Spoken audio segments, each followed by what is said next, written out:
చరిత్రలో ఈరోజు ఛానల్కి స్వాగతం.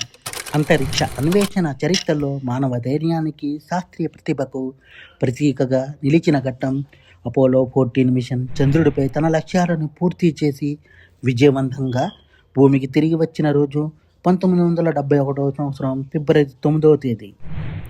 అపోలో 14 మిషన్ చంద్రునిపై శాస్త్రీయ పరిశోధనల కోసం ప్రారంభించబడింది.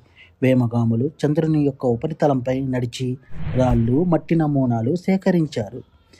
చంద్రుని గురించి, భూమి గురించి కీలకమైన సమాచారాన్ని శాస్త్రవేత్తలకు అందించారు. ఈ మిషన్ ద్వారా చంద్రుని భౌగోళిక నిర్మాణంపై అవగాహన పెరిగింది. భవిష్యత్ చంద్రయానాలకు పునాది పడింది. మానవుడు అంతరిక్షంలో ఎంత దూరం వెళ్ళగలడో ప్రపంచానికి నిరూపితమైంది. ప్రతి క్షణం ప్రమాదాలతో నిండినప్పటికీ వ్యోమగాముల ధైర్యం అపారంగా కనిపించింది. చంద్రుడిపై పనులు పూర్తి అయ్యాక అపోలో 14 యానం భూమి వైపు ప్రయాణం ప్రారంభించింది. అంతరిక్షంలో 1000 కిలోమీటర్ల దూరం దాటి భూమి వాతావరణంలోకి ప్రవేశించింది. తీవ్ర వేగం, అగ్ని జ్వాలల మధ్య యానం సురక్షితంగా సముద్రంలోకి దిగింది.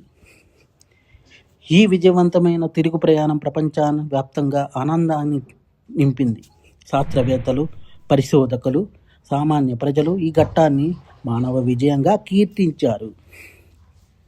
చంద్రుడి తాకిన ధైర్యం, శాస్త్రానికి అంకితమైన ప్రయాణం, భూమికి విజయవంతమైన తిరుగు ప్రయాణం. అపోలో 14 మిషన్ మానవ చరిత్రలో చిరస్మరణీయ అంతరిక్ష విజయంగా నిలిచింది. మా కంటెంట్ మీకు నచ్చినట్లయితే లైక్ చేయండి, షేర్ చేయండి, సబ్స్క్రైబ్ చేయండి. మా ఛానల్ యొక్క నోటిఫికేషన్ మీ వరకు అందాలంటే కింద కనబడుతున్న బెల్ ఐకాన్ని ట్యాప్ చేయండి. Thank you.